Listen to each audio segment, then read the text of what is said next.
Hi. എപ്പോഴും വീഡിയോകളിലൊക്കെ കാണുന്ന ഒരു ഐറ്റം ഉണ്ടാക്കി നോക്കാനുള്ള പരിപാടിയാണ്. ക്യാരറ്റ് 3 എടുത്തിട്ടുണ്ട്. ചെറുതായിട്ട് കഷ്ണാക്കി മിക്സിയുടെ ജാറിലിട്ടിട്ട് നന്നായിട്ട് അരച്ചെടുത്തിട്ടുണ്ട്.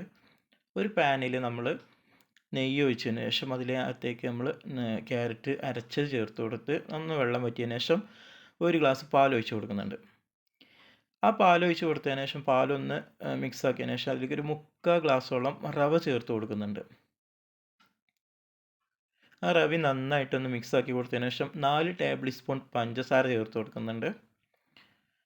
മധുരത്തിന് അവനവൻ്റെ മധുരം എത്ര ആവശ്യമുണ്ടോ അത്രയും ചേർത്ത് കൊടുത്താൽ മതി. പിന്നെ കുറച്ച് ഏലക്കാപ്പൊടി ചേർത്ത് കൊടുത്തിട്ടുണ്ട്. നന്നായിട്ട് ഇളക്കി വെള്ളമൊക്കെ വറ്റി കുഴയ്ക്കാൻ പാകത്തിന് ഈ പരുവാകുമ്പോൾ ചൂടാറിയതിന് ശേഷം നന്നായിട്ട് കുഴച്ചിട്ട് കയ്യിൽ കുറച്ച് എണ്ണ നെയ്യൊക്കെ പുരട്ടിയിട്ട് നമുക്ക് ഇതുപോലെ ചെറിയ ചെറിയ ബോളുകളാക്കി എടുക്കാം കേട്ടോ.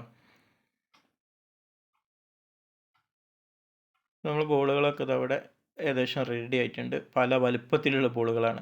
അത് നമ്മൾ ആവിയിൽ വെച്ചിട്ട് ഒരു 5 മിനിറ്റോളം വേവിച്ചെടുക്കുന്നുണ്ട്.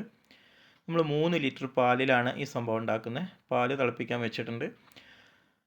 പിന്നെ നമ്മൾ ഒരു ക്യാരറ്റ് എടുത്തിട്ട് ഒന്ന് ഗ്രേറ്റ് ചെയ്ത് വെച്ചിട്ടുണ്ട്. പിന്നെ ഒരു പാനിൽ കുറച്ച് നെയ്യ് ഒഴിച്ചതിന് ശേഷം ഒരു 5 മിനിറ്റ് ഒന്ന് വഴറ്റിയെടുക്കുന്നുണ്ട് ക്യാരറ്റ്. അതിനുശേഷം നമ്മൾ പാല് തിളച്ച് വരുമ്പോഴേക്കും നമുക്ക് ഒരു അരിപ്പൊടി കുറച്ചെടുത്തിട്ട് ഒരു 4 ടേബിൾ സ്പൂണോളം അരിപ്പൊടി എടുത്തിട്ട് പാലിൽ നന്നായിട്ട് കട്ടയില്ലാതെ മിക്സ് ആക്കുന്നുണ്ട്. മിക്സാക്കിയ അരിപ്പൊടി പാല് തിളച്ച് വരുമ്പോൾ അതിലേക്ക് ചേർത്ത് കൊടുക്കുന്നുണ്ട്.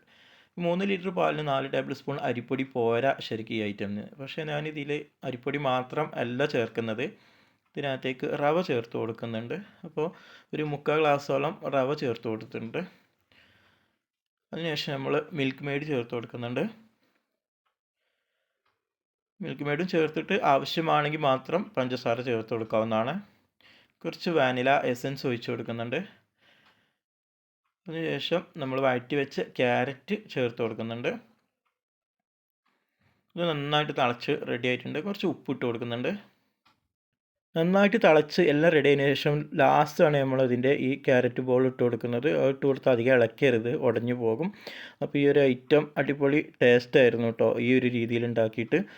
അപ്പോൾ നമ്മൾ ഒരുപാട് പേർക്ക് കഴിക്കാനുണ്ടായതുകൊണ്ടാണ് ഈ ഒരു 3 ലിറ്റർ പാലിൽ ഇത് ഉണ്ടാക്കിയിട്ടുള്ളത്. നല്ല വേറെ പ്രത്യേക തരം കളറും പ്രത്യേക തരം ടേസ്റ്റും ഒക്കെയാണ് ഉണ്ടായിരുന്നത്. നമ്മൾ ലാസ്റ്റ് ചൂടാറിയതിന് ശേഷം നമുക്ക് ഈ ഒരു പരുവത്തിലാണ് കിട്ടിയിട്ടുള്ളത്. ഇതിലേറെ ടൈറ്റ് ആവണമെന്നുണ്ടെങ്കിൽ കൂടുതൽ അരിപ്പൊടി ചേർത്ത് കൊടുക്കാം, അല്ലെങ്കിൽ റവ ചേർത്ത് കൊടുക്കാം. നമ്മളിപ്പോൾ ഇത് ഗ്ലാസ്സിൽ കുടിക്കാൻ പാകത്തിനുള്ളത് പായസത്തിൻ്റെ ഒക്കെ ഒരു രൂപത്തിലാണ് ഉണ്ടാക്കിയിട്ടുള്ളത്. അപ്പോൾ നമ്മുടെ വീഡിയോ ഇഷ്ടപ്പെട്ടാൽ ലൈക്ക് ചെയ്യാനും ഷെയർ ചെയ്യാനൊന്നും മറക്കല്ലേ.